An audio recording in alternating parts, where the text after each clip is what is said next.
Welcome to ComfortTV.channel news, bringing you verified and balanced news from Nigeria and around the world. I am Faith Kevin. Thanks for joining us again this evening. In the headlines, Peter Obi questions government's priorities amid Remi Tinubu's birthday donation appeal. Federal government constitutes committee to investigate DICON explosion. Rivers people deserve to know what Fubara agreed with President Tinubu, says Ankio Briggs. 16 security operatives feared dead, others missing in Benue ambush. Creative economy is Nigeria's next big thing, claims Musawa. U.S. begins prosecution of Nigeria's extradited from UK for $2 million fraud. U.S. begins prosecution of Nigerian extradited from UK for $2 million fraud sextortion. On business, crude oil imports hit record high as Dangote refinery reshapes trade flow. Otedola criticizes Dapman's model, praises Dangote's role in petroleum sector shift. On the foreign scene, super typhoon hits Philippines as thousands evacuate.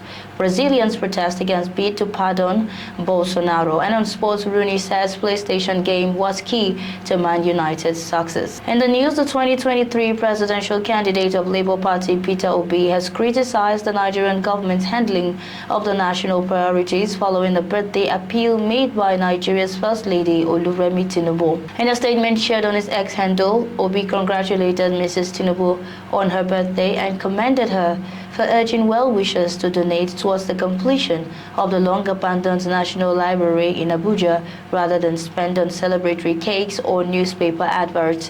However, the former Anambra State governor noted that the appeal, though well-intentioned, was a stark indictment of the state of governance in Nigeria. The National Library, whose construction began over a decade ago, remains unfinished despite multiple budgetary allocations. Obi highlighted the irony of a nation awash with wealth, frequently allocated for private jets, official residences, and international trips, turning into private donations to fund a critical national institution. Recalling his own tenure as governor, Obi stated that while he encouraged well-wishers to channel advert funds towards school infrastructure, he said it was always meant to complement, not replace, the government's responsibility. The First Lady had called on friends and supporters to redirect funds for her birthday towards the National Library project, a call that has received mixed reactions. While some hailed the move as a mark of humility and public spirit, others, like Obi, see it as a symptomatic of a deeper failure of governance. Obi warned that Nigeria's hope does not lie in luxury or political theatrics, but in education and the empowerment of its people. The federal government has set up a committee to investigate the cause of the explosion at the Defense Industries Corporation of Nigeria DICON complex in Kaduna State. On Saturday, Nigerians woke up to the news of an explosion at the ordnance factory disposal pit of the factory. Although the official reports indicated just one death, other unconfirmed sources reported about 4 fatalities, with others sustaining different degrees of injury. While appearing as a guest on TV, on Monday, the managing director of Beacon Security and Intelligence Limited and the former head of security at the Senate, Kabir Adamu, while describing the explosion as worrisome, said the incident is currently being investigated by the federal government. He went further to say that the Minister of Defense, Mohammed Badaru, has visited the facility to assess the situation. According to a statement signed by the DICON Public Relations Officer, Maria Sambo, the explosion happened during the final phase of controlled destruction of expired explosives and other hazardous materials stored at the factory. Adamu, however, argued that the explosion could have been prevented. He advised that the report of the committee already set up by the government should be awaited instead of jumping to a conclusion on the reason for the explosion. He faulted the current process of collecting, storing, and disposing of materials used in weaponry production at the facility. Niger Delta rights activist Ankio Briggs has said that the people of Rivers State deserve to know the terms of agreement between Governor Siminalayi Fubara and President Bola Tinubu before the 6-month emergency rule ended in the state. Briggs warned that Fubara might find himself in a situation where residents would begin to doubt his credibility if there is no accountability. Briggs criticized politicians for making agreements without consulting the people, likening it to shaving someone's head behind their back. She said those most affected had paid the greatest price, yet were left unaware of decisions that would shape their lives, making it difficult to align with political leaders. She described the situation as impossible, stressing that the people did not know what the president had insisted on, what had been agreed upon, and how those agreements would affect River State, and therefore demanded clarity on the matter. The activists also joined the call for the former sole administrator of the state, retired Admiral Ibokete Ibas, to render an account of the 6 months he spent managing the affairs of the state. According to her, the state funds spent during the emergency rule belong to the people of the state and should be accounted for. Fubara returned to office as the state governor following the end of the emergency rule on September 17, 2025. He arrived at the government house in Port Harcourt accompanied by his wife, key stakeholders, and security heads. No fewer than 16 security personnel appeared dead, while several others remain missing, following an ambush by suspected armed herdsmen supported by local militia gangs during an operation at Agu Center, a rural settlement in Mbiatula Mberef Council Ward of Katsina Ala local government area, Benue State. Some of the security operatives who survived sustained injuries, while the trucks conveying them were burnt and motorcycles carted away by the attackers. Among those killed were members of Operation Anyam-Yo, a state-established joint security task force made up of police officers and operatives of the Benue State Civil Service Protection Guards (BSCPG). According to a local source, over 90 security personnel led by the Assistant Superintendent of Police, Danlami Usman, popularly known as Danzuru, were moving into the area to flush out armed herdsmen when they were ambushed. The chairman of Katsina Alda local government area, Justin Shaku, confirmed the incident in a post on his verified social media handle. He explained that the operation was fiercely resisted by local militias, Fulani marauders, and mercenaries allegedly brought in from a neighboring state. Minister of Arts, Culture and Creative Economy Hannatu Musawa has declared that Nigeria's creative economy is emerging as the country's next big thing, with the potential to rival other leading sectors in driving national development. Musawa made this known while speaking at the Creative Economy Week in Lagos, an event organized by the British Council to spotlight the opportunities and challenges within Nigeria's creative sector. According to her, the industry is not just about entertainment or cultural expression, but a multi-billion-dollar economy capable of creating massive job opportunities and reshaping the future of work in the country. She stressed that the creative industry, which encompasses music, film, fashion, design, and digital innovation, could serve as a major employer of labor, particularly for Nigeria's teeming youth population. Musawa further emphasized that the creative economy could also hold the power to transform communities, foster inclusivity, and build a sense of national pride. She called on stakeholders, both in the public and private sectors, to collaborate in creating an enabling environment where creativity and innovation can thrive. Still in the news, authorities in the United States have commenced the prosecution of a Nigerian national, Olamide Shanu, who was extradited from the United Kingdom over his alleged role in cyber-enabled schemes involving sextortion, romance scams, and wire fraud, through which he obtained at least $2 million. The U.S. Attorney's Office announced that Shanu made his initial court appearance on Wednesday before U.S. Magistrate Judge Deborah K. Gresham in the District of Idaho. Shanu faces an 8-count indictment including wire fraud conspiracy, aggravated identity theft, conspiracy to commit interstate communications with intent to extort, cyberstalking, conspiracy to commit extortion, money laundering, conspiracy, extortion, and interstate communications. The U.S. Attorney's Office announced that Shanu, 34, of Lagos, Nigeria, made this initial court appearance on Wednesday before U.S. Magistrate Judge Deborah K. Gresham in the District of Idaho. Shanu faces an 8-count indictment, and authorities in London had arrested Shanu on November 7, 2023, based on the indictment filed in Idaho, and he had remained incarcerated in the UK until his extradition to the U.S. According to court documents, Shanu and his accomplices parties allegedly posed as women on social media platforms to lure male victims into sending sexually explicit images. The indictment further alleges that once obtained, the conspirators threatened to release the images to friends and relatives until the victims paid money. The indictment also claims that the scheme targeted numerous victims across the U.S., including a college student in Idaho.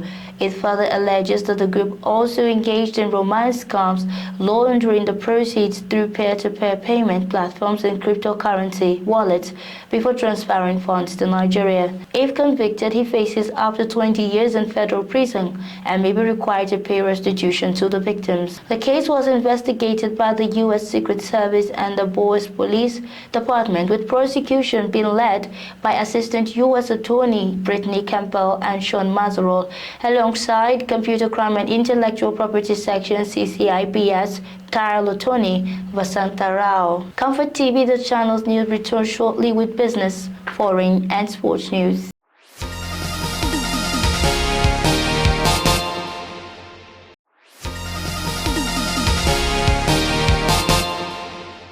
Many thanks for staying tuned. This is Comfort TV, the channel's news. On business, Nigeria has recorded a sharp increase in its crude oil imports by 26.5% to 5,665,602 metric tons in the first half of 2025, from 4,478,413 metric tons in the corresponding period of 2024.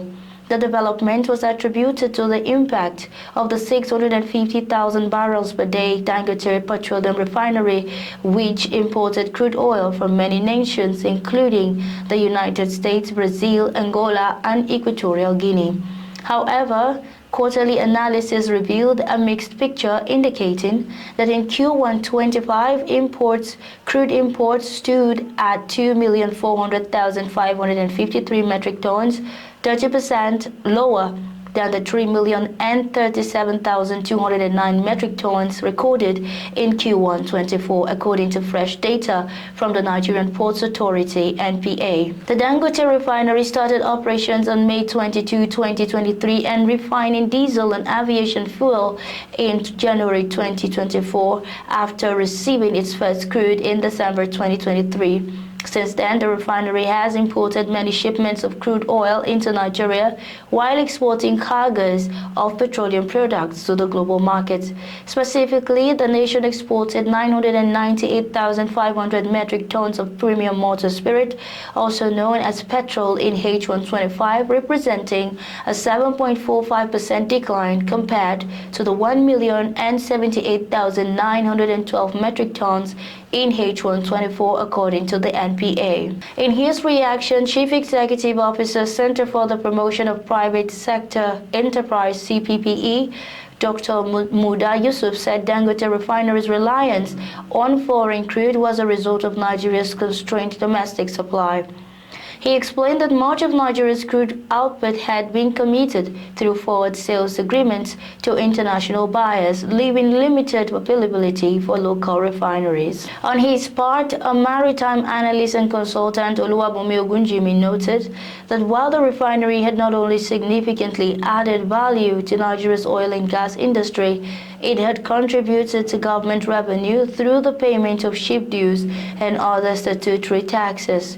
Ogunjimi said Dangote has the potential to become the biggest revenue source for the Nigerian Ports Authority, particularly through the payment of pilotage dues, given the massive seizures of vessels calling at the nation's waters. He explained that before the establishment of Dangote Refinery, crude oil exploration and the logistics of refined products brought little or no shipping value.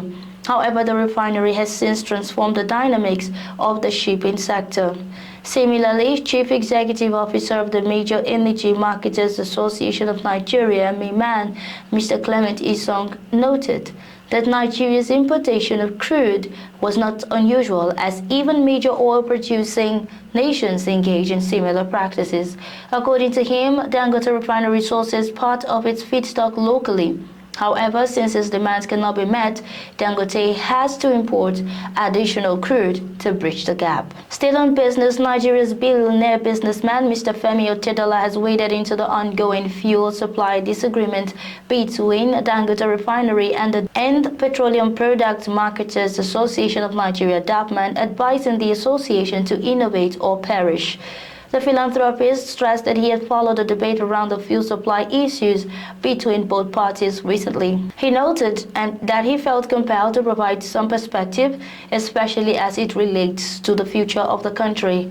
In a statement on recent issues in the oil and gas sector, especially in the downstream, Otedola also congratulated Aliko Dangote on the success achieved so far since his refinery commenced operations, describing it as a historic leap for Nigeria's energy independence and economic future. Otedola posited that Nigeria remains threatened by entrenched cabals who still believe they can resist change, but maintain that history has shown time and again that change can only be delayed but never halted. Otedola argued that if DAPMAN members do not adapt, they will only become irrelevant.